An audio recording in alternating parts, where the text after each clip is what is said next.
millionaire broke down in tears the night a waitress showed his daughter what even his money could never buy: understanding.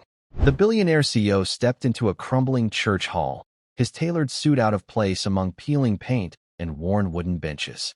What happened next would test not his wealth, but his soul. "Mr. Harland, will you sit with the children?" asked a quiet teacher. David Harland scoffed. He hadn't come here for sentiment. But when his young daughter raised her hands to speak in silence, the room held its breath. For years he had ignored her world. That night, he faced a choice: protect his pride, or finally hear his child for the very first time. Just a quick little pause before I forget.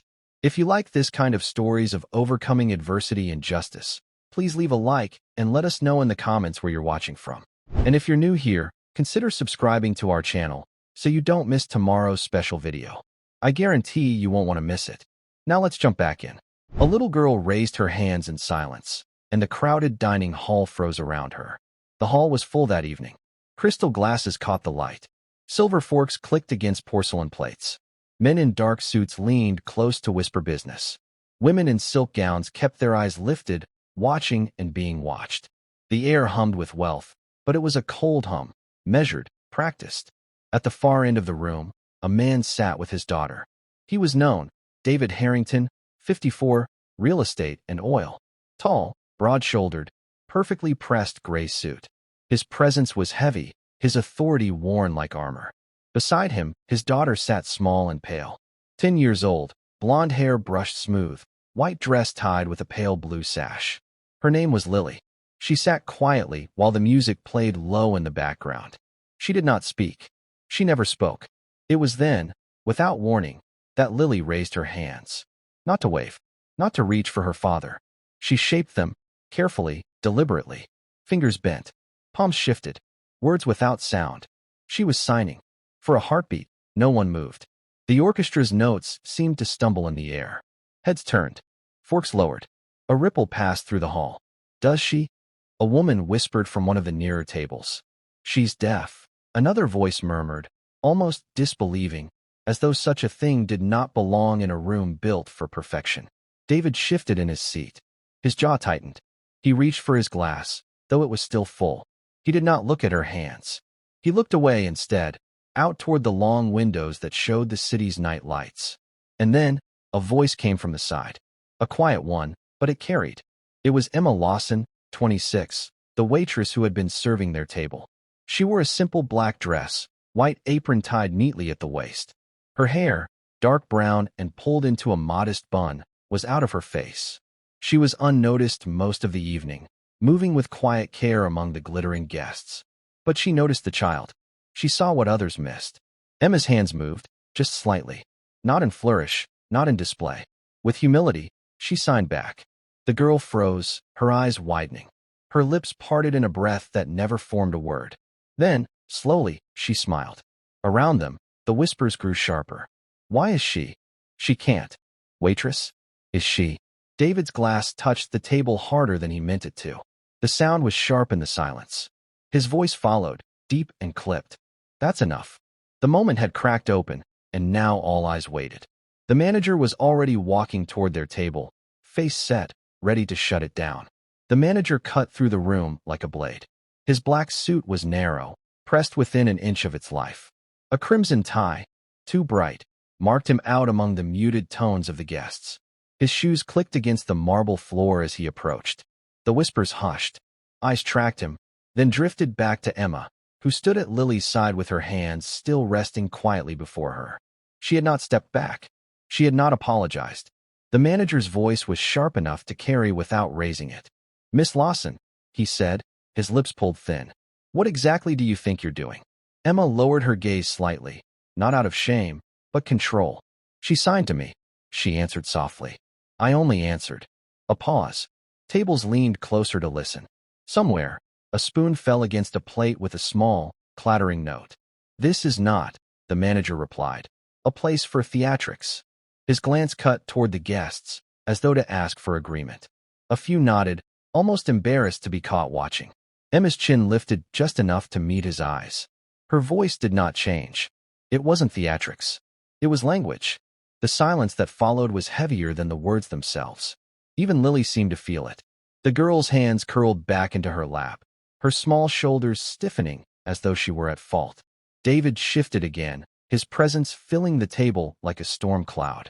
He cleared his throat, though he did not intervene. Not yet. His silence pressed as much weight as the manager's scolding tone. The manager straightened, his hands folded behind his back. "You're here to serve. Nothing more." Emma could have nodded. She could have whispered an apology and walked away. The thought brushed her mind. But then she saw Lily's wide eyes, still searching her face with fragile hope. Emma had seen those eyes before, in her younger brother, years ago, when he tried to ask for help no one knew how to give. Her hands moved again, slow, deliberate. She signed one simple phrase, not to the manager, not to the guests, but to Lily alone. "It's all right." Gasps broke out like a chorus. One man shook his head, muttering about impropriety.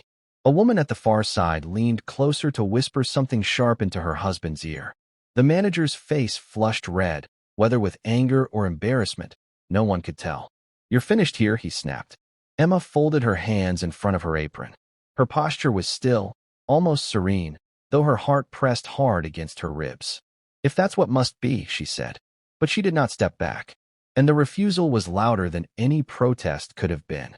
David Harrington had not spoken since his clipped, "That's enough." Yet the air around him was taut, as though every guest felt the weight of what he might do next. His fork lay untouched. His glass, sweating against the linen, stood full. His broad shoulders leaned back, but his jaw worked in small, tense movements. For a man who had built towers out of steel and glass, silence was his weapon. He used it now, and the room obeyed. Lily sat very still beside him.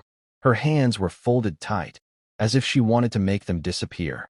She had asked for so little, just one reply, one bridge. But she felt her father's shadow fall over her, heavy as iron. A guest at the next table broke the hush.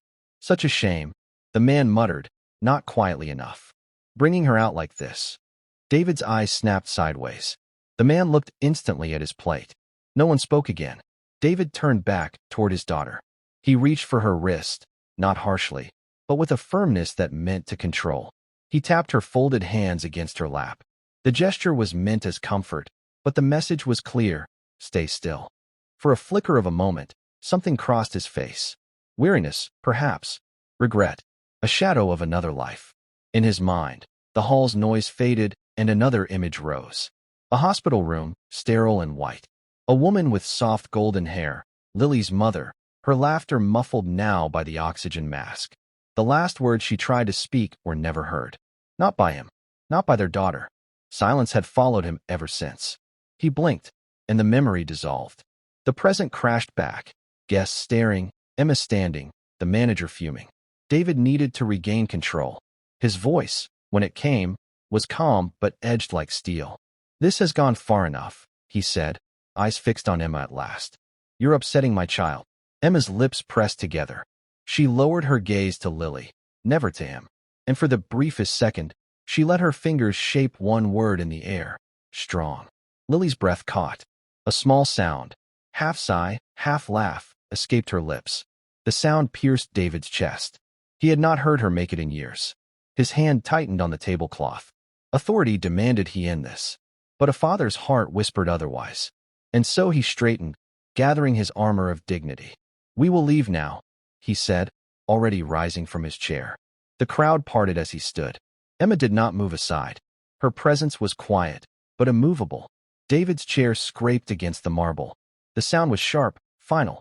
His tall frame rose above the table, casting Lily further into shadow. She looked at the floor, her small hands trembling slightly in her lap. The guests shifted in their seats. Some leaned forward, curious for a spectacle. Others drew back, uneasy but unwilling to speak. The orchestra faltered once again, bows dragging uncertainly across strings. Emma stood where she was. She should have lowered her eyes, stepped away, let the storm pass. That was what the rules demanded. That was what the manager expected. But her gaze returned to Lily. And she remembered. Her younger brother, Daniel, 8 years old when fever took his hearing. She had been 15. Their mother worked nights at the laundry, exhausted, while Emma stayed up teaching him the signs she learned from books borrowed at the library. She remembered the night Daniel signed his first word back to her: home. His smile had been small, proud, and certain. That memory steadied her now. Emma bent slightly, enough so her voice could reach Lily without forcing her to lift her head. "Would you like me to show you something?" she asked. Her tone was plain, respectful. Lily's blue eyes flickered up, uncertain. Her hands hovered, almost afraid to answer. Emma did not rush. She lifted her own hands, slow and deliberate. She shaped the sign for courage. Her fingers moved like the opening of a flower.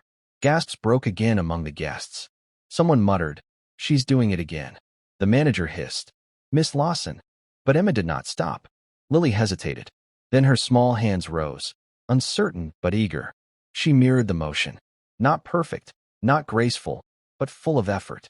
The child smiled again, wider this time. A hush fell over the tables. Even those who had scorned the scene now leaned in. The simple beauty of it could not be ignored. David's hand tightened on the back of his chair. His face, usually unreadable, carried a storm now. Anger at defiance, fear of exposure, but beneath it, something rawer. He had not seen his daughter's eyes shine like this in years. Emma signed once more. "You are brave." The girl mouthed the word silently, her lips forming shapes her father had never taught her. The room seemed to still, as if waiting for someone, anyone, to break the spell. David drew in a breath, preparing to speak. And then the manager's hand came down sharply on Emma's arm. The manager's hand struck Emma's arm like a gavel. "Enough," he snapped, his voice echoing louder than the orchestra behind him.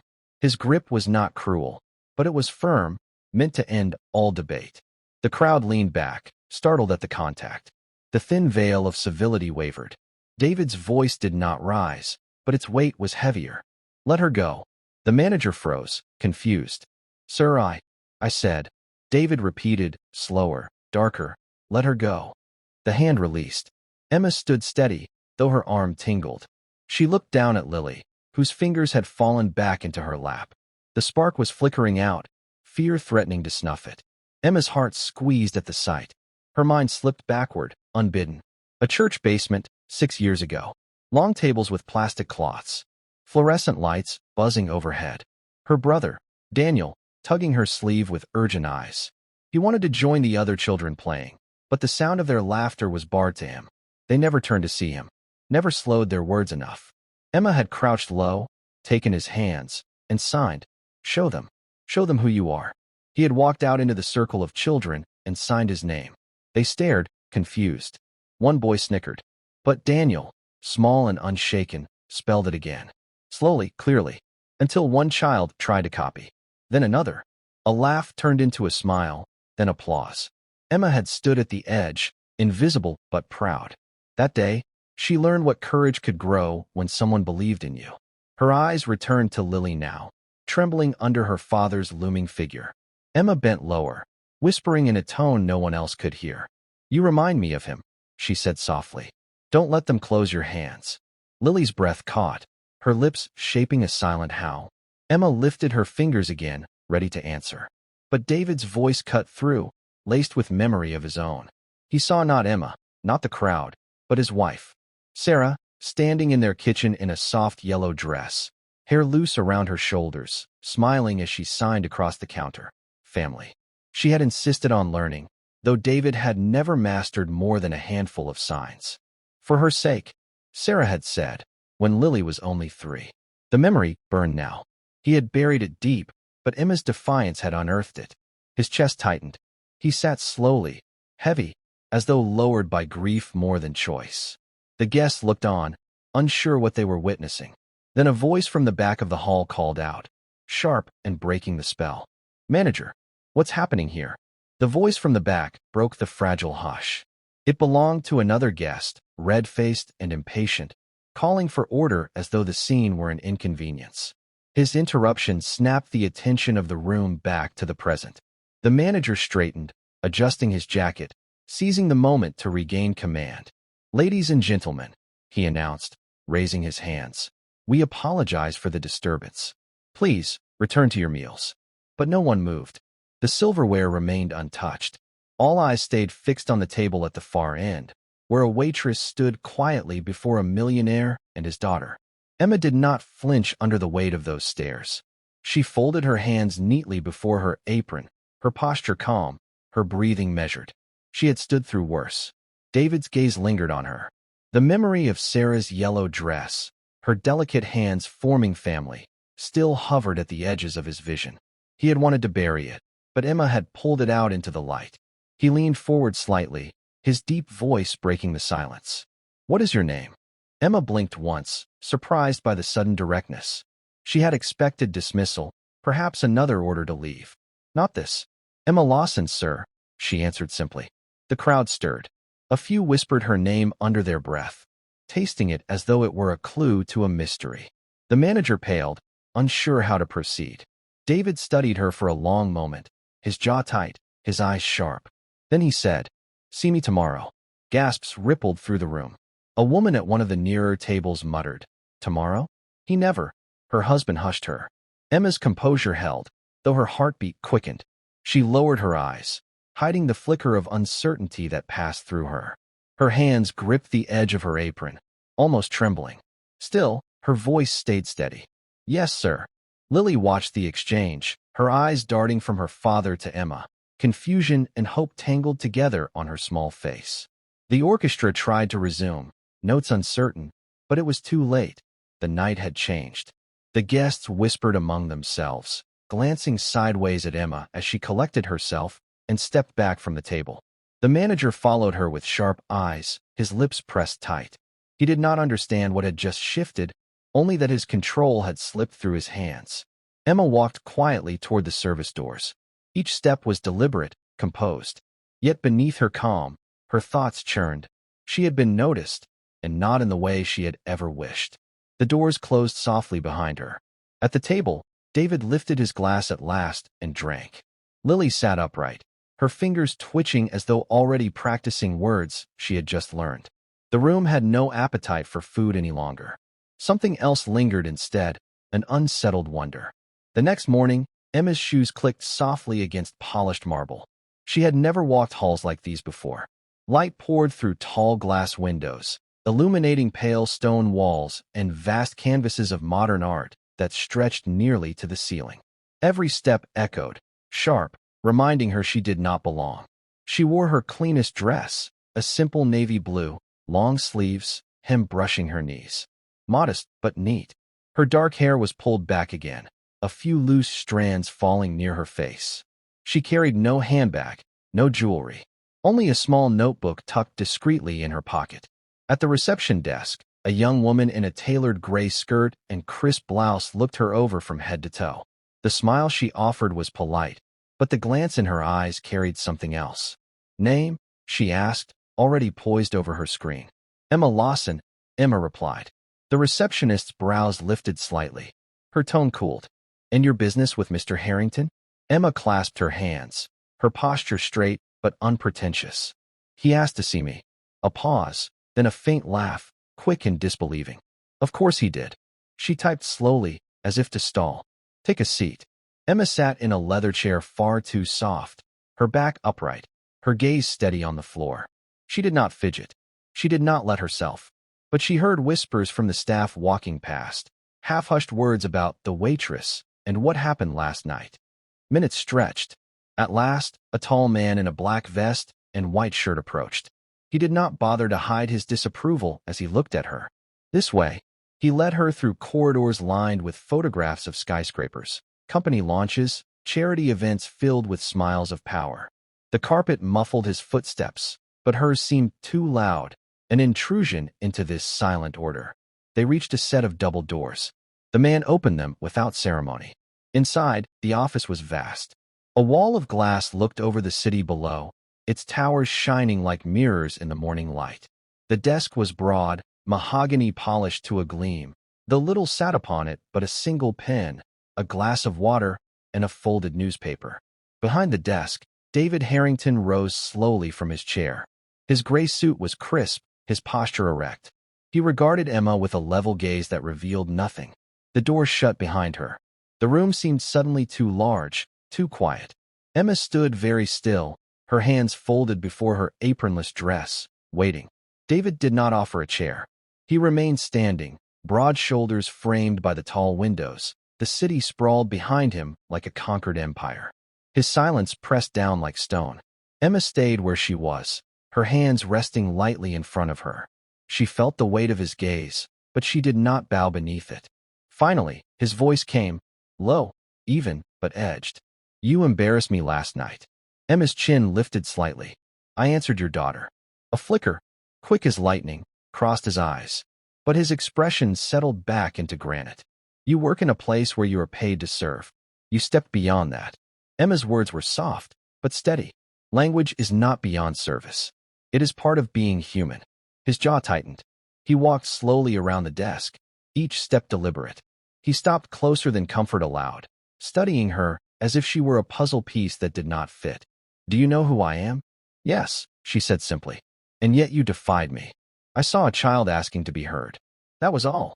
The silence stretched between them, sharp as glass. Outside, far below, a horn blared in the traffic. Inside, the world held its breath. David's voice grew colder. "People like you, waitresses, staff, you stay invisible. That is the order of things." Emma's dark eyes met his without flinching. "Invisible doesn't mean we have nothing to say." The words hung there, fragile and yet unyielding. For the first time, his gaze broke. He turned slightly, walking back toward his desk. He rested his hands against the polished wood, staring at the city as though it could answer for him.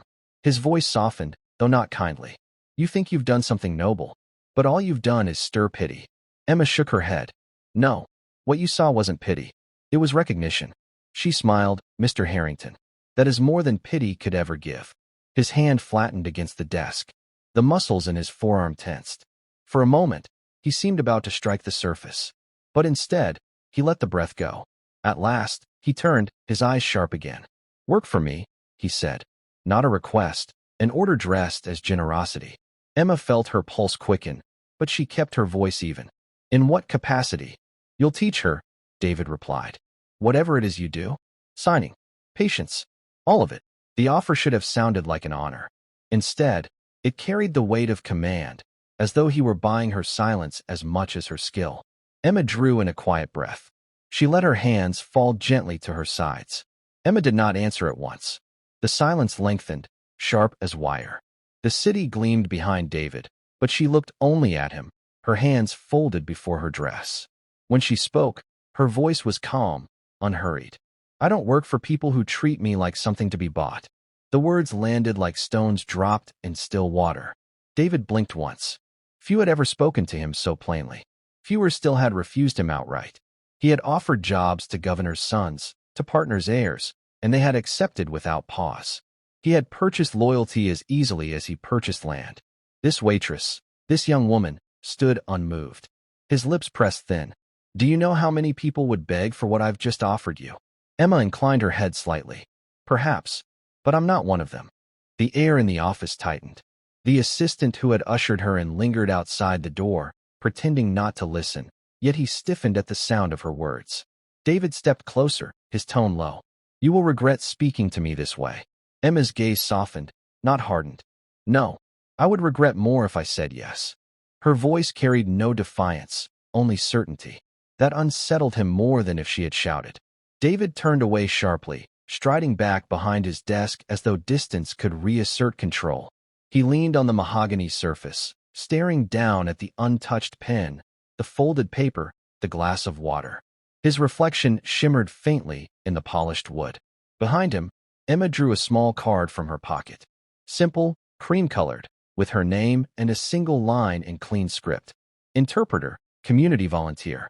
She laid it on the edge of his desk, sliding it forward without pushing.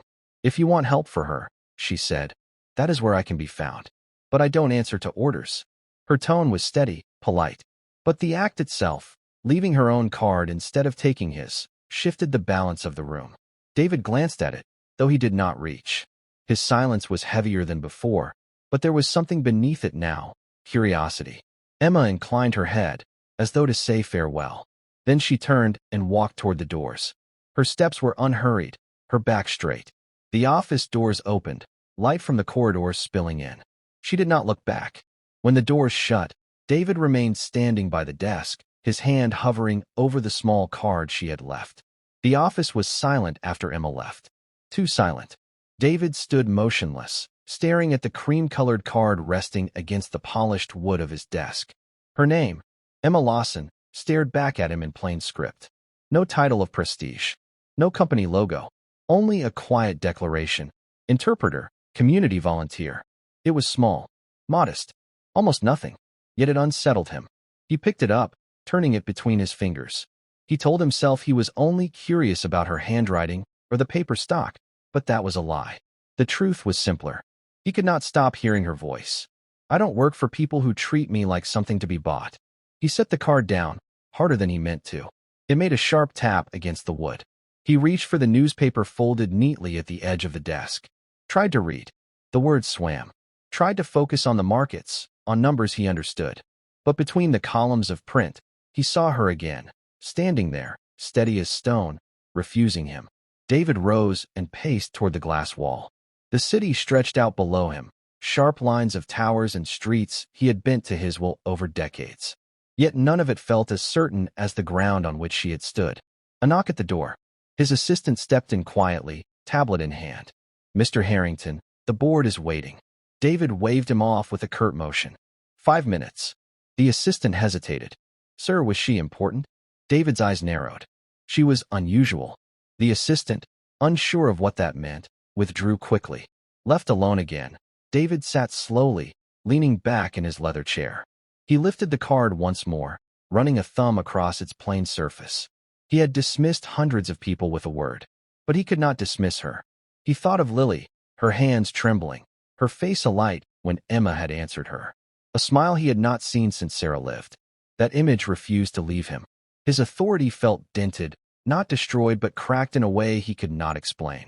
He should have been angry, yet anger was tangled with something else, something like respect.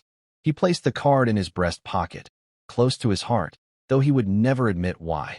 Outside the office, the city roared with life. Inside, the silence stretched, thick, unsettled, impossible to ignore. The building was nothing special. A converted warehouse on the edge of town, bricks worn and patched, windows rattling in their frames. The sign outside was hand-painted, Community Learning Center. The paint was already peeling. Inside, though, the air was alive. Children filled the wide, drafty space. Some wore braces on their legs. Some rolled in wheelchairs that squeaked as they turned. Others sat on the floor with notebooks, pencils clutched in small hands. Their laughter rose, bright and uneven, carrying through the rafters. Emma moved among them, sleeves rolled above her elbows, her navy dress now hidden beneath a simple gray cardigan. She knelt to adjust a boy's chair, tightened the strap on another child's ankle brace, then rose to help a girl shape her hands into letters. Each motion was deliberate, patient. She gave her attention fully, never rushing, never distracted. Her mother, Margaret Lawson, 50, sat in a folding chair against the wall. She wore a faded floral blouse and held a clipboard, marking down notes with careful handwriting. A woman who had spent her life in quiet work, Margaret watched her daughter with steady pride. Her voice was soft, but her presence filled the room like a pillar. Emma, she called gently, don't forget Mrs. Reyes is bringing the lunch supplies later. We'll need the front cleared. Emma nodded, signing the message for one of the children, who scampered off happily to help. There was little money here. The tables were mismatched, the books secondhand. The heating was unreliable, leaving children to wear sweaters indoors. But there was dignity. Each child was seen, each hand held, each voice, spoken or signed, was honored. A girl with sandy hair tugged Emma's sleeve. Show us again, she said, her voice uncertain, her fingers already moving through the alphabet. Emma crouched low. Like this, she said, her hands forming the letters slowly. The children gathered around, copying her movements, their faces earnest. A ripple of joy passed through the circle as one boy managed the full word, hope, without mistake. The group clapped, some with sound, others with hands waving high in silent applause. Emma's smile was small, but it reached her eyes. She lived for moments like this. Outside, a car engine hummed to a stop. Its low purr did not belong to the neighborhood. A figure at the window pointed discreetly. Emma, Margaret murmured, standing. Look! Through the dusty glass, the shine of a black luxury sedan reflected the afternoon sun. The children paused in their play. Whispers began to spread. The door creaked open slowly. The heavy door opened, its hinges groaning. Sunlight spilled across the concrete floor, cutting a bright line into the dim hall. David Harrington stepped inside first. His gray suit was pressed, his tie a darker shade today, his shoes polished enough to reflect the light. The contrast was jarring, steel and glass stepping into brick and dust. Lily followed close behind. Her white dress had been replaced with a pale green one, simple but finely made. She clutched the strap of a small bag, her wide blue eyes darting across the room. She saw the wheelchairs, the braces, the children signing with animated hands. Her lips parted in wonder. The room fell into silence. Conversation stopped. Pencils froze midward. Every child turned to look. Some whispered. Others stared openly. To them, men in tailored suits belonged to banks and boardrooms, not to their fragile world. David's face was unreadable. His gaze swept across the space, taking in the mismatched tables, the scuffed floor, the patched walls. His jaw tightened faintly, though whether in discomfort or judgment, no one could tell. Emma rose from the circle of children. Her gray cardigan was smudged with chalk, her hands faintly ink-stained. She did not hurry to him. She stood in the center of the room, her posture calm, waiting for him to speak.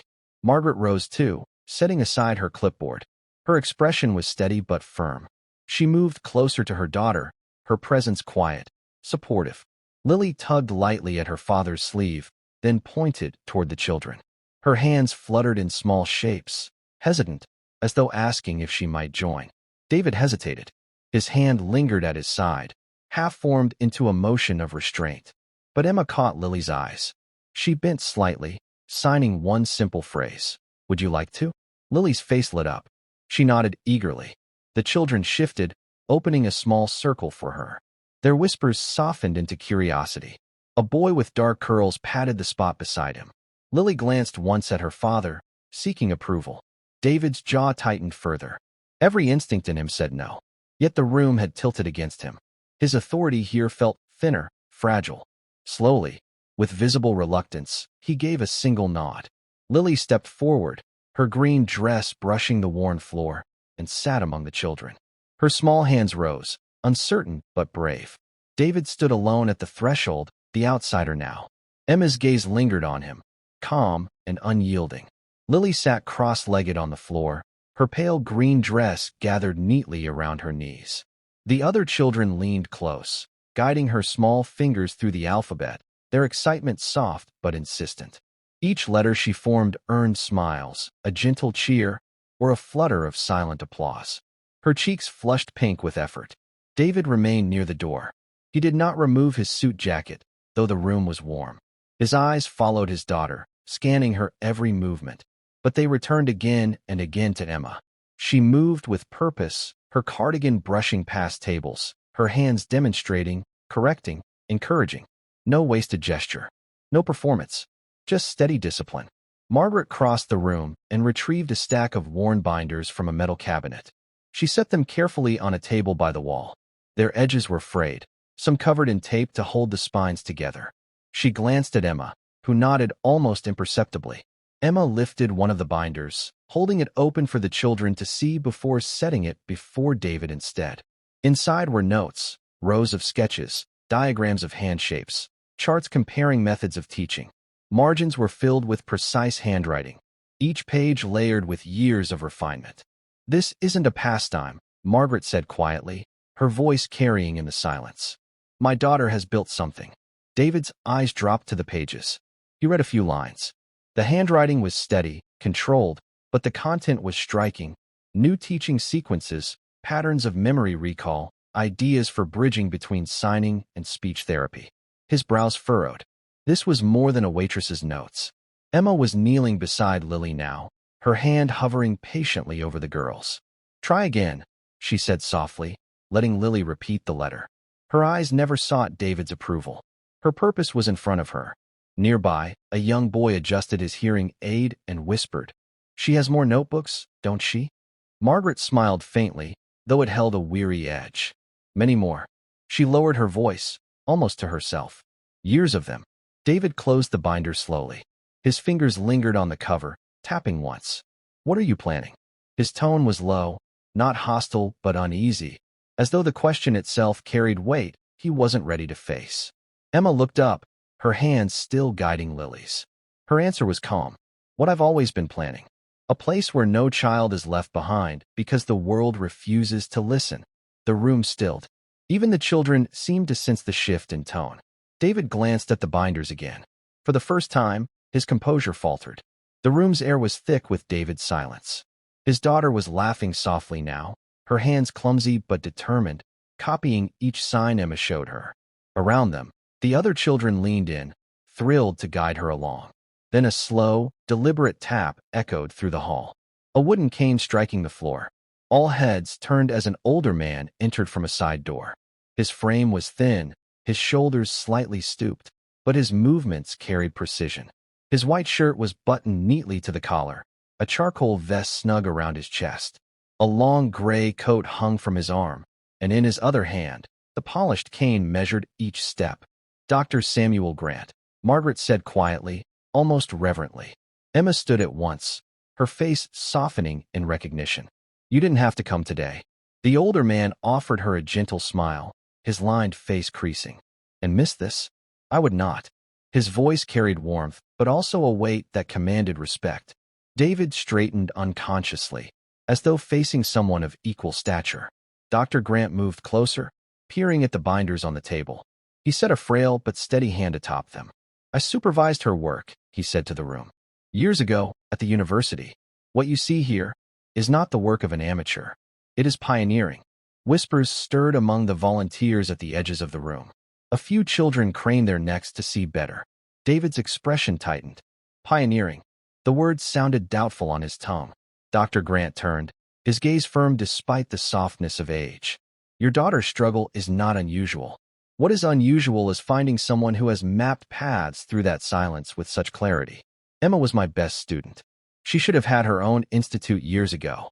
Emma lowered her eyes, discomfort plain, but Margaret touched her arm gently, as though reminding her to stand in the recognition she had earned.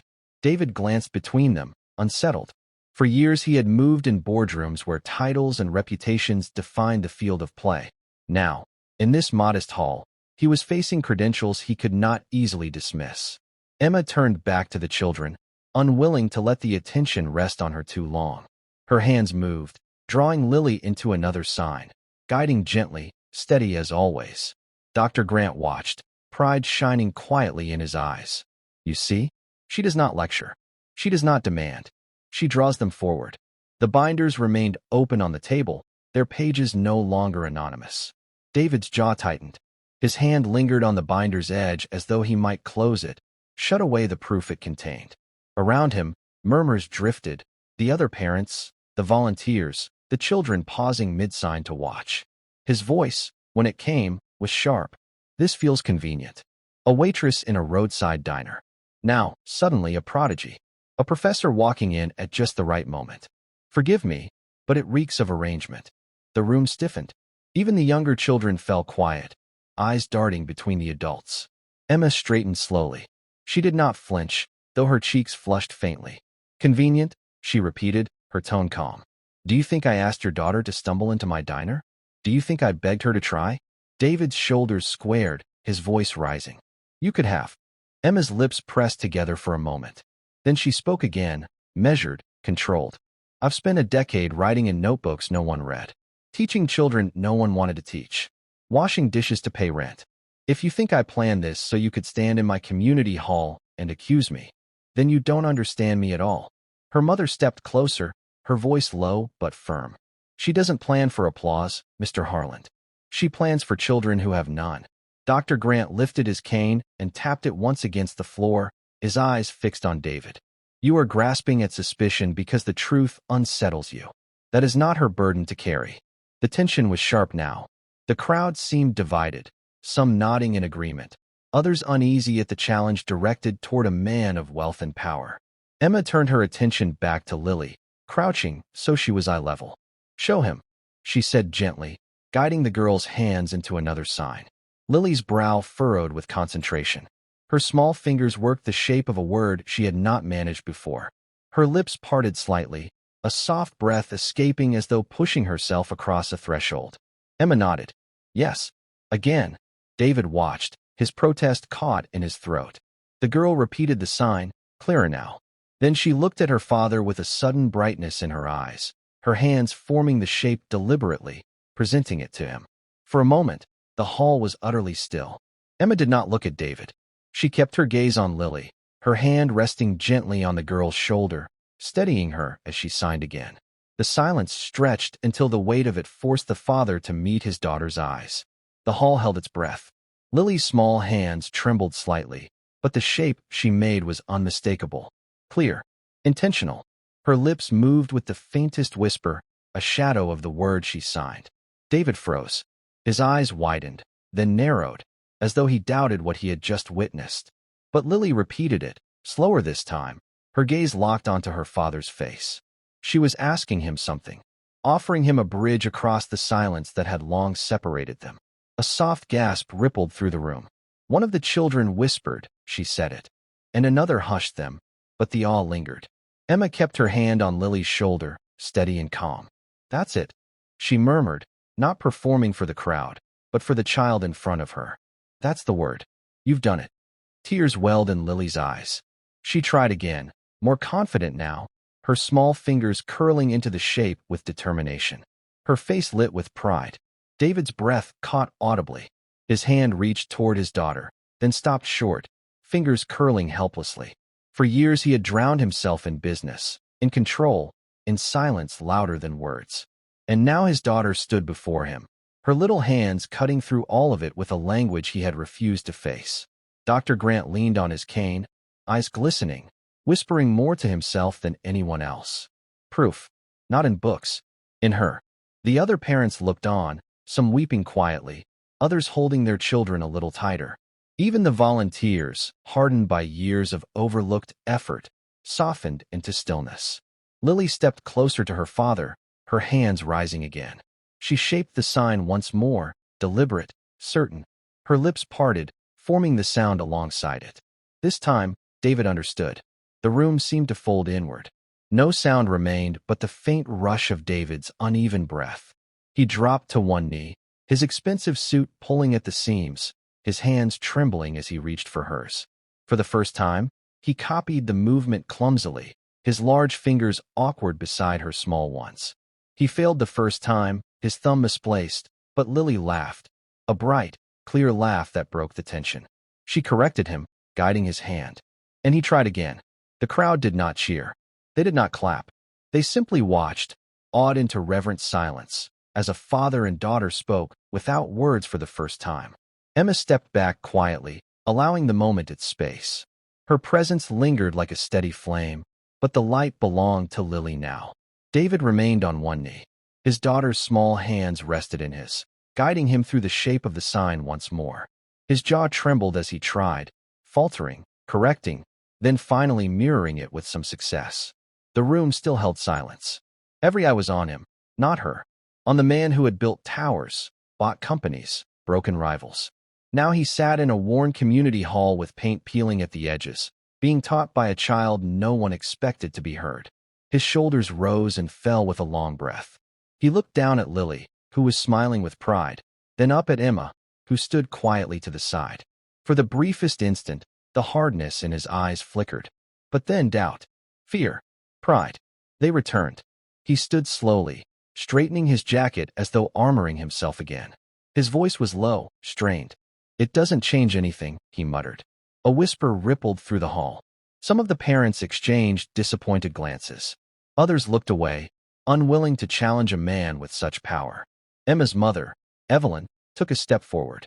Her voice was steady but quiet, the kind of tone that could slice through walls. "It changes everything. You just don't want to admit it." David's jaw set. He turned slightly, facing the crowd instead of his daughter. His instincts screamed for control, for distance, for protection of the image he carried.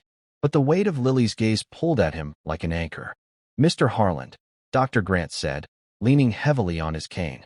"You are at a fork. Deny what you've seen, and the silence will win. Embrace it, and you may lose your armor, but you will gain your daughter." David swallowed. His lips pressed into a thin line. His hand twitched at his side, as though resisting the urge to reach for Lily again. The hall waited. No one moved. Even the younger children, restless only minutes before, sat frozen with wide eyes. Finally, David closed his eyes for a moment. His shoulders sagged as though a weight pressed down on him from every direction. When he opened them again, he looked not at the crowd, not at Emma, but only at Lily. She signed the word once more, patient and clear. Her lips whispered it. David's throat tightened. He signed it back, slower this time, more deliberate. The hall exhaled. Emma's eyes softened. Evelyn placed a hand over her chest. Dr. Grant nodded once, solemnly. The fork had been chosen. The word lingered in the air, not spoken but signed. Father and daughter, bound in silence yet finally reaching one another. But silence cannot last forever. The murmurs began. Cameras clicked, small, discreet at first, then louder as local reporters who had followed David Harland here realized what they were witnessing. A billionaire on his knees in a church hall, fumbling through sign language with his child. David rose to his full height, brushing his suit jacket into order. His face, however, remained raw. The mask of power sat crooked. His eyes searched the crowd. He saw judgment, pity, admiration, emotions he usually crushed before they formed. Tonight, they pressed in. A reporter's voice cut through. "Mr. Harland, what does this mean for your daughter? For you?" David stiffened. Normally, he would swat such questions away with polished indifference. But Lily tugged at his sleeve. She looked up at him, her lips moving in a soft, soundless word, her hands shaping it again. It broke something in him. He cleared his throat, the microphone of a phone already capturing his every word. "For years," he began, voice low but steady. "I pretended silence was easier, that if I ignored it, it would not hurt. But in doing so, I made my daughter invisible. And that is a sin I can no longer carry." The room stilled again. Even the reporters lowered their hands slightly, surprised by the candor. David's eyes flicked toward Emma, then to Evelyn, then finally back to the children clustered together. "This place, what you've built, it shames me. You do so much with so little, while I have given nothing." His hand trembled as he adjusted his cufflink. "That ends tonight." Gasps scattered. Some parents leaned forward, unable to believe what they heard. Others glanced at Emma, as if seeking confirmation that this moment was real. David pressed on, his voice breaking only once. "I will not hide my daughter's world anymore. I will not bury her voice. I commit, here, before you all, to support this mission, to give it resources, buildings, teachers, whatever it needs. Not as charity, as a debt paid." Cameras flashed. The quiet room now hummed with whispered astonishment. Emma stood motionless, but her eyes carried both caution and hope. Evelyn, beside her, pressed her hand firmly against her daughter's arm, grounding her. Dr. Grant wiped at his eye discreetly, though his lips curved into a faint smile. David turned once more to Lily. His voice softened to nearly a whisper. "No more silence between us." The crowd did not clap.